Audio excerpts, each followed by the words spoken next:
Bonjour, bienvenue à cette cinquième retraite, neuvième entretien, neuvième partie. Euh, bon, comme les quatre autres retraites auparavant, euh, je fais un retour sur les textes des 5 derniers jours, des 4 derniers jours, de lundi à jeudi, et je fais comme si j'étais dans la salle et que avec le groupe. Et j'essaie de ressortir ce qui a été, pour moi, ce qui semblait le plus, qui me rejoignait le plus. Alors, il y a peut-être autre chose qui vous ont rejoint, vous, mais en général, à la fin, on fait un genre de plénière où tout le monde peut partager ses idées de la retraite. Alors, moi, je le fais puisque en ce moment, j'ai personne devant moi. Et, sauf que je sais que sur YouTube, il va y avoir plein de monde qui vont l'écouter. Alors, si vous voulez, vous pouvez même placer vos commentaires en dessous, soit sur YouTube, soit sur Facebook ou ailleurs, si jamais à un moment donné, je les mets ailleurs. Alors, vous pouvez mettre vos commentaires, puis ressortir ce que de positif, ce que vous trouvez d'intéressant pour avancer dans la foi. Euh, alors, libre à vous. Et voilà, ce matin, je repasse ce qui pour moi était comme des points de repère là, par rapport au discernement. Alors, c'est l'icône de Jésus et Jean, Jean il est de ce côté-là, on ne le voit pas trop bien. Jésus est plus haut, on voit le visage de Jésus en haut. Euh, alors, Jean qui a l'oreille sur le cœur de Jésus. Alors, Jean est à l'écoute du cœur de Jésus et je pense que le discernement commence là. Un, de partir du cœur de Dieu, être à l'écoute. Et ensuite, la responsabilité de savoir est-ce que je m'éloigne ou est-ce que je me rapproche de Dieu et me donner aucune chance par rapport au mal. Toujours le remettre à Jésus. Dans le fond, je ne suis pas seul pour m'en sortir. En le donnant immédiatement à Jésus, lui, il vient travailler en moi et je l'accueille. Là, je lui dis merci Seigneur pour ce que tu purifies, pour ce que tu guéris, pour ce que tu débloques en moi, parce que là, je reconnais que j'ai un mal dans ma pensée. Et la pensée est très importante pour le discernement.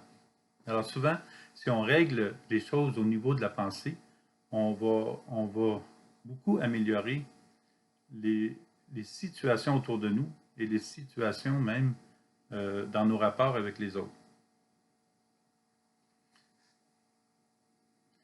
Nous l'observons que depuis le début de l'humanité, le péché des humains contredit l'amour de Dieu.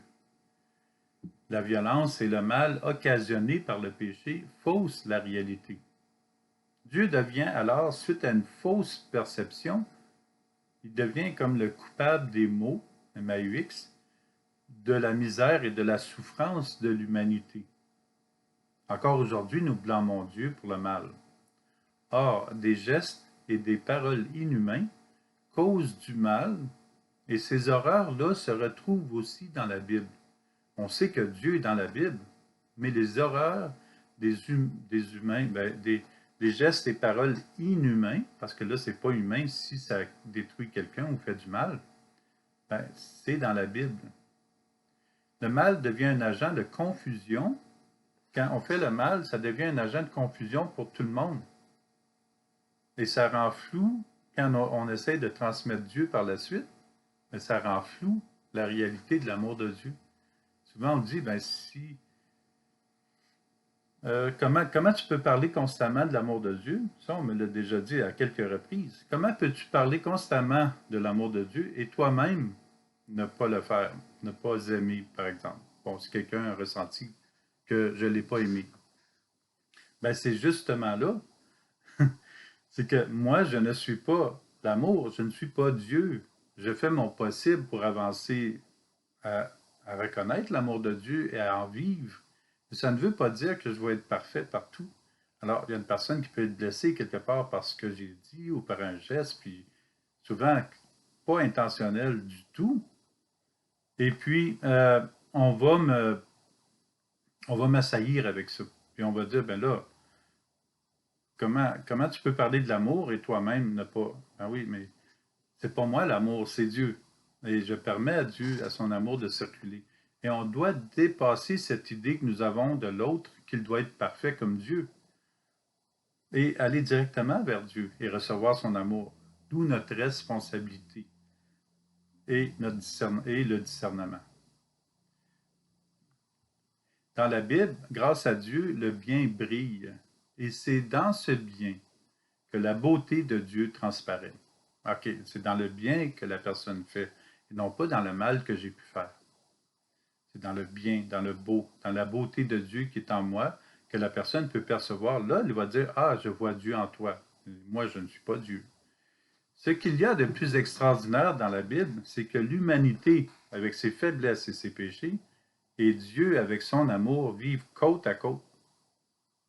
Tant mieux s'ils peuvent vivre comme ça, mais on sait que les humains, on est souvent éloignés. Dieu a inspiré aux écrivains les textes de la Bible. Ça, c'est très important. Dieu a inspiré aux écrivains les textes de la Bible. À 100%. Et c'est là que ça joue encore dans notre tête. C'est qu'on va dire, ouais, mais il a inspiré à 100%. Et les écrivains, des fois, ils vont parler contre Dieu. Voilà, c'est le même rapport qu'avec moi tantôt. Je parle de l'amour, mais toi, tu ne l'es pas. Tu ne l'es pas tout le temps. J'essaie de l'être. J'essaie de recevoir l'amour et de lui permettre de passer. Alors, pour les écrivains, c'est la même chose. Euh, Dieu a inspiré à 100% aux écrivains parce que Dieu est amour, puis on le reçoit.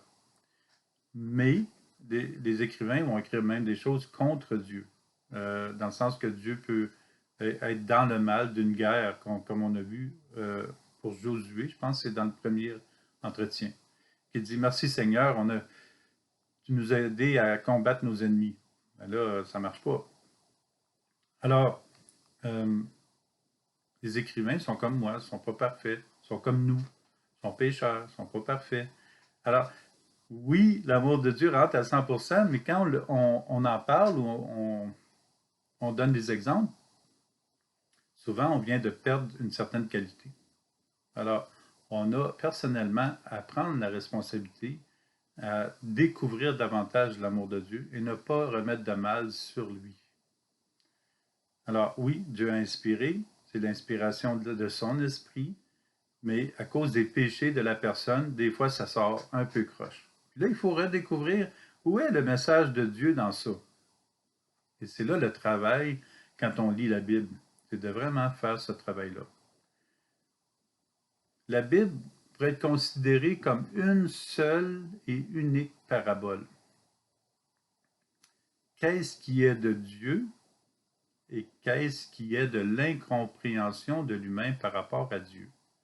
Alors, dans la Bible, oui, il y a des passages qui sont de Dieu et il y a beaucoup de passages qui sont l'humain qui ne saisit pas Dieu. Parce que le but de l'humain, c'est toujours être à la recherche de qui est Dieu et comment arriver à ce que Dieu nous demande, à être parfait comme le Père est parfait, par exemple, comme Jésus nous l'a dit, et même à être amour.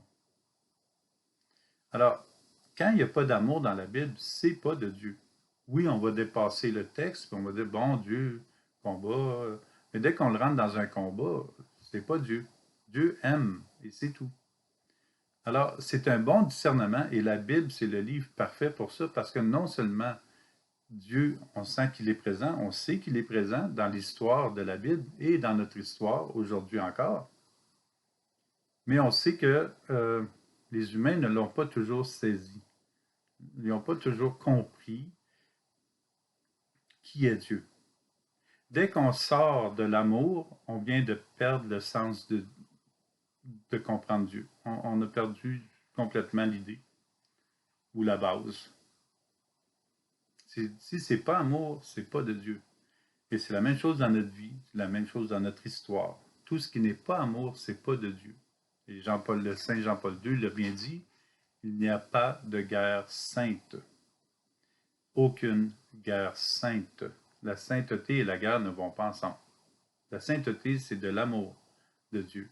La guerre, c'est contraire à l'amour de Dieu, c'est un éloignement de l'amour. Alors, c'est intéressant de faire cette recherche-là et de revoir autant notre manière de penser que la manière de lire un texte, autant dans la Bible que chez les saints et saintes ou les textes aujourd'hui. Qu'est-ce qui est de l'amour de Dieu? Qu'est-ce qui ne l'est pas? Quand c'est pas de l'amour de Dieu, c'est l'humain qui s'en est éloigné. Et il va l'écrire, puis il s'en rend pas compte parce qu'il est déjà éloigné dans ce mal. Et souvent, il va remettre toutes les fautes sur le dos de Dieu. Et jusqu'à manipuler d'une certaine manière en disant Dieu a permis le mal. Et ce que j'ai rappelé dans le début des retraites, que dans le livre de Ben Sirac le Sage, il est écrit Dieu n'a permis à personne de pécher. Alors ça c'est une clé majeure, c'est une phrase majeure de la Bible. C'est vraiment central, autant que Jésus. Dieu n'a permis à personne de pécher. Parce que si Dieu permet à quelqu'un de pécher, ça veut dire qu'il est pécheur. On sait que Dieu n'est pas pécheur. Il est amour. Dieu est amour, nous dit Saint Jean. Il reste à nous, il nous revient à nous de bien saisir l'immense différence, le gouffre qui existe trop souvent entre nous et Dieu. Aucun geste, pensée, ni parole inhumain ne peuvent être attribués à Dieu. Et c'est un bon point de repère. Si vous voulez un certain équilibre par rapport à Dieu, c'est un bon point de repère. Dieu est amour, tout le reste qui n'est pas amour n'est pas de Dieu.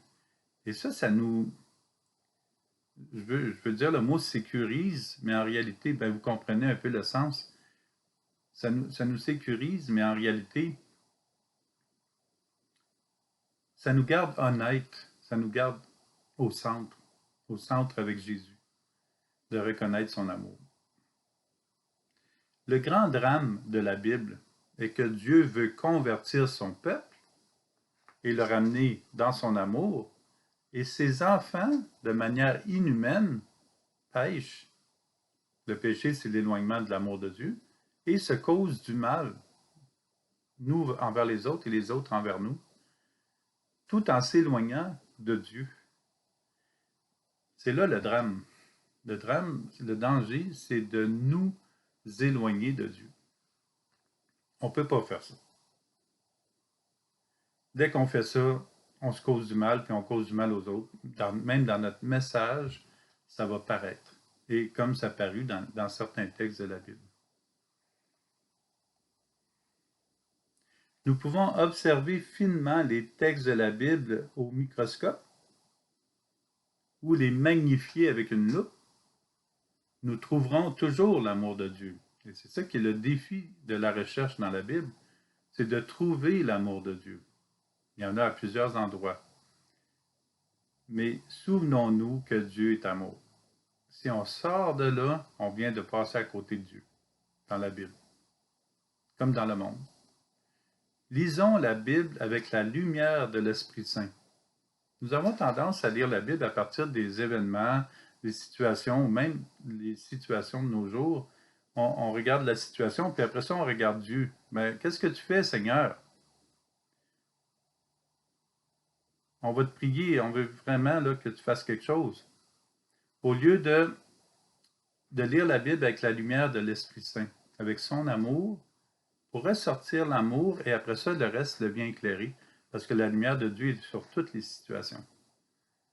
Ça, là, je ne sais pas à quel point on peut le saisir, là, mais c'est vraiment majeur. Puis ça en revient à tout ça, aussi les retraites. C'est partir de l'amour de Dieu pour comprendre, pour enlever, pour dégager ce qui n'est pas de l'amour de Dieu. Et plus on fait ça, plus le discernement avance. Lisons la Bible avec le nouveau guide de lumière que nous avons en la personne du Saint-Esprit. Jésus nous dit, vous scrutez les Écritures parce que vous pensez y trouver la vie éternelle.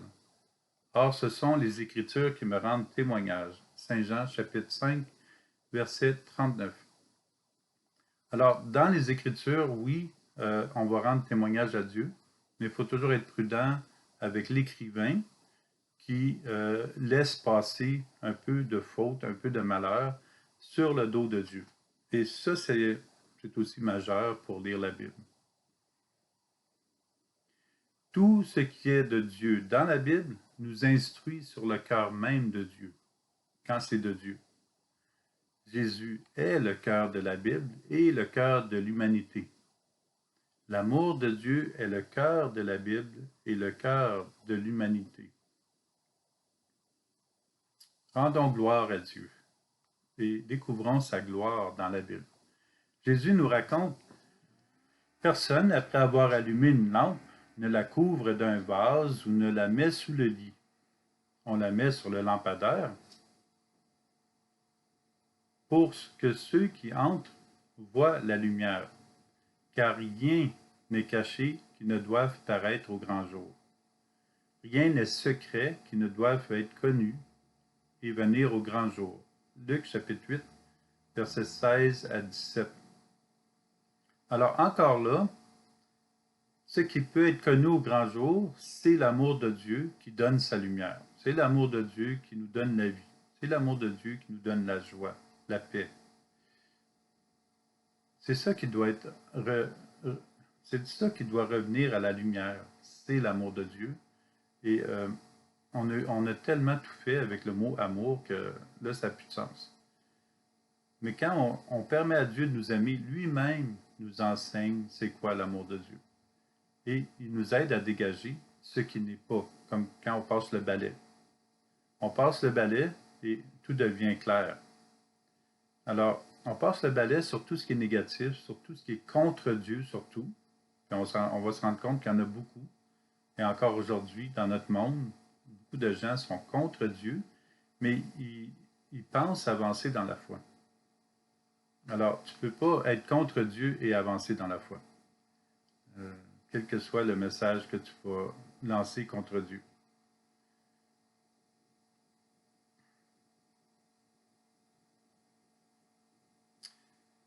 Matthieu chapitre 5, verset 16. Que votre lumière brille devant les hommes. Alors, voyant ce que vous faites de bien, ils rendront gloire à votre Père qui est aux cieux. Alors, ça revient à l'exemple de tantôt.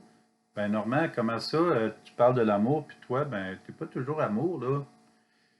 Hein, tu fais des gaffes, tu fais des péchés.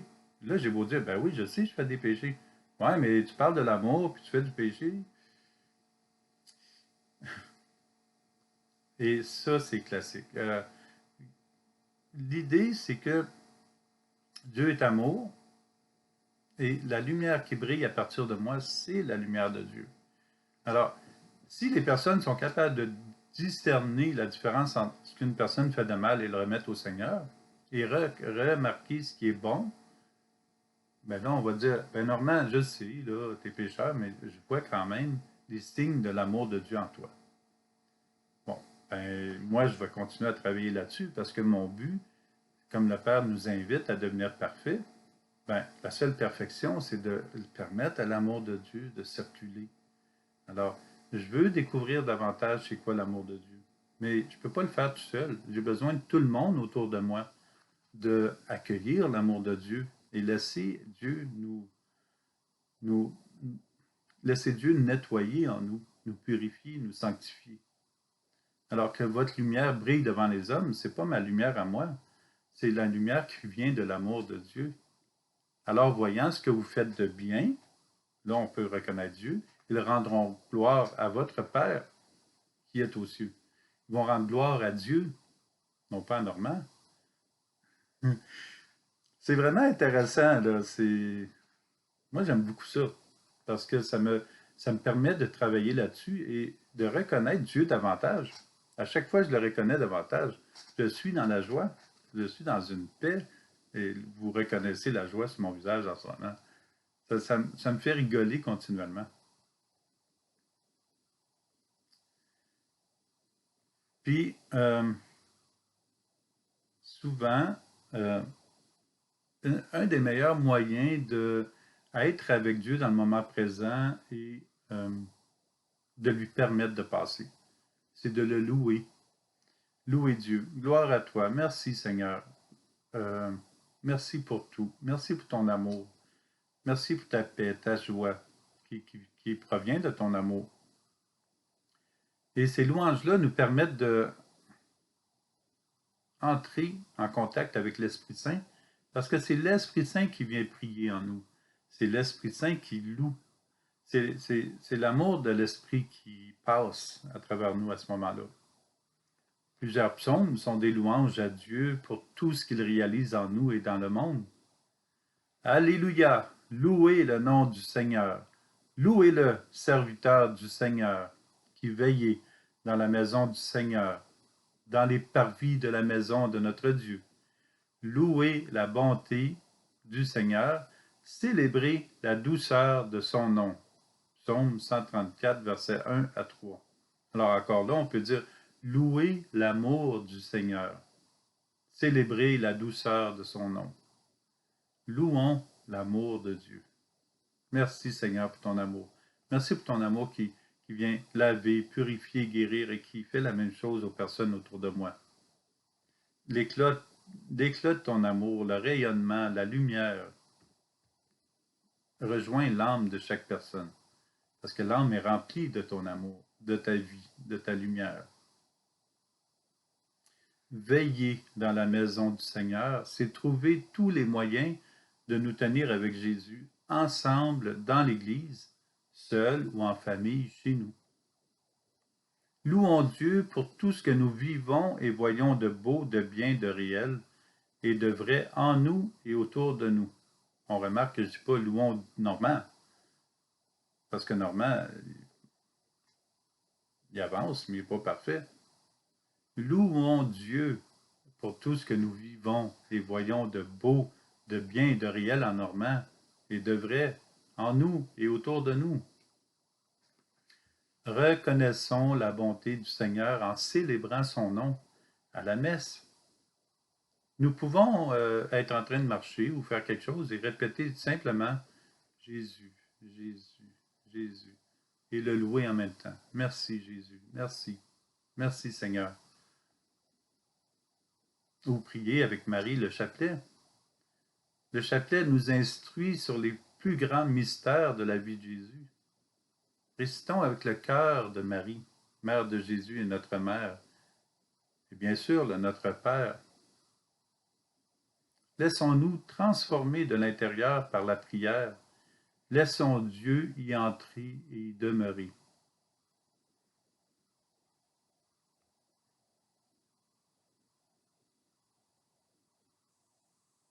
Jean nous décrit sa vision au ciel, la vision qu'il a reçue. Il y a une grande joie qui secoue la réalité du ciel. C'est la grande fête. Ceux qui ont vécu la victoire contre le mal ont en main les cithars de Dieu. Ils chantent le cantique de Moïse, serviteur de Dieu, et le cantique de l'agneau. Apocalypse, chapitre 15, versets 2 à 3. L'Apocalypse, on pense que c'est une grande catastrophe. Mais ici, on parle de cithars, de chants. Et l'Apocalypse, de la manière que Jean le construit, y est inclus la majeure partie de la liturgie que nous célébrons à la messe. Il proclame haut et fort, grande, merveilleuse tes œuvres, Seigneur, Dieu de l'univers. Souverain, ils sont justes, ils sont vrais tes chemins, roi des nations. Qui ne te craindrait, Seigneur? À ton nom, qui ne rendrait gloire? Oui, toi seul es saint. Oui, toutes les nations viendront et se prosterneront devant toi. Oui, ils sont manifestés tes jugements. Apocalypse chapitre 15, versets 3 à 4. La purification de l'amour est réalisée et les saints et saintes sont à l'abri en la miséricorde de Dieu. Bon, il y a des gros mots là-dedans. Qui ne te craindrait, Seigneur? De fait, le mot craindre, c'est qui n'aurait pas foi en toi. De Saint Paul, le mot craindre, pour lui, c'est la foi. Ici, il y a le mot aussi, ils sont manifestés tes jugements. Le seul jugement, c'est l'amour. Revenons toujours à l'amour pour comprendre exactement ce que Dieu veut dire. Alors, le jugement de Dieu, c'est l'amour. De fait, c'est nous qui, lorsque nous nous éloignons, nous entrons en jugement contre nous-mêmes. Mais Dieu continue de nous aimer.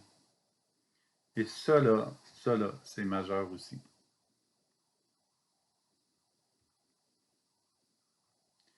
Jésus nous rappelle l'importance, dans le prochain texte, l'importance de bien vivre cette vie avant que nous soyons dans la grande victoire dont parlait Saint Jean.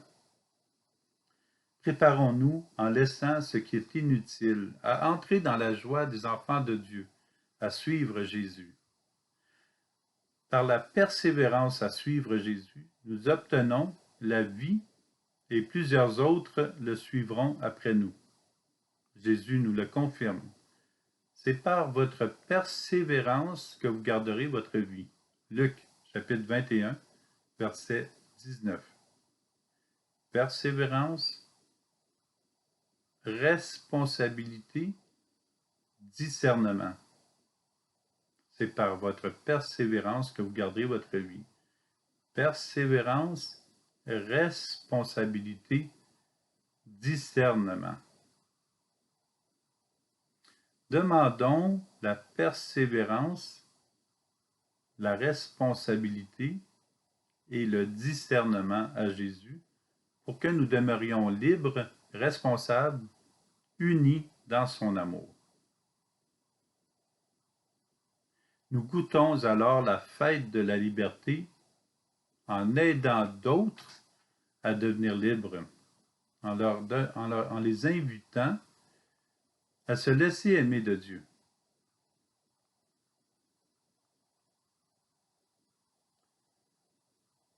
Jean, l'apôtre de Jésus et évangéliste, vit une relation avec Jésus qui est près de la perfection.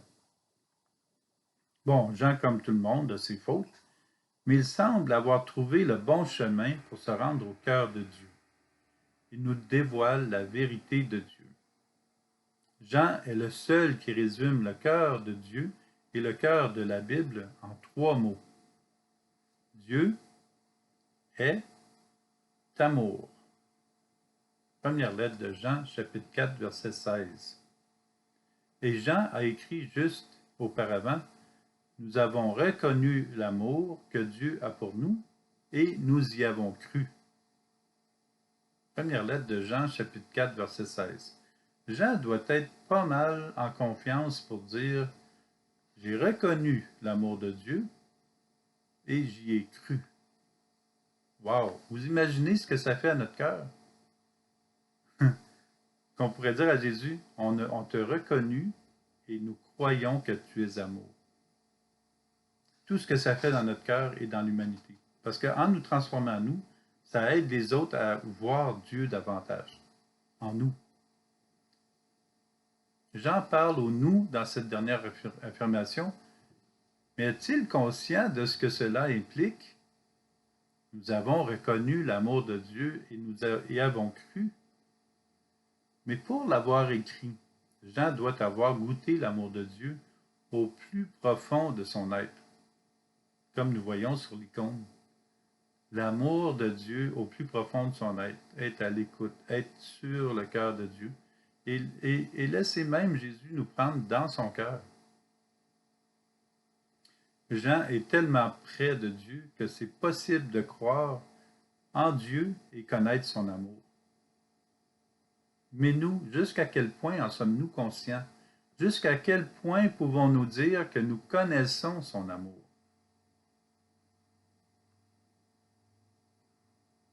Ajoutons cet extrait. Qui demeure dans l'amour demeure en Dieu, et Dieu demeure en lui. Première lettre de Jean, chapitre 4, verset 16. Qui demeure dans l'amour demeure en Dieu. Wow, on pourrait méditer ça pendant une semaine. Qui demeure dans l'amour demeure en Dieu, et Dieu demeure en lui. Première lettre de Jean, chapitre 4, verset 16. Je veux demeurer dans l'amour de Dieu, et si je demeure dans l'amour de Dieu, Dieu demeure en moi. Je vous laisse sur cette pensée. Je termine cette 9e partie, 9e entretien de la 5e retraite sur le discernement. Et je vous invite à méditer vraiment le cœur de tout, qui est l'amour de Dieu, de continuer à le méditer, de ne pas craindre de le recevoir, mais d'avoir la foi que l'amour est vraiment avec nous. La foi, comme Paul a compris que c'était la foi, la crainte. Alors, avoir foi que Dieu est avec nous et de le reconnaître. Euh, Dès qu'on dit merci Seigneur pour ton amour, on vient de le reconnaître. Alors, on peut répéter ça souvent. Merci Seigneur pour ton amour en moi et qui passe de mon cœur au cœur des autres. Alors, je vous invite à continuer à méditer cela. Et plus vous allez le découvrir, plus vous allez ressentir, plus vous allez le vivre, puis ça devient vraiment wow, impressionnant. Puis, les seuls mots qu'on a, c'est wow. On devient BA du mot béatitude. On devient BA. Et on le goûte, on le vit. À la prochaine, la 6e retraite doit s'en venir bientôt. Union de prière et je vous bénis au nom du Père et du Fils et du Saint-Esprit. Amen. Au revoir.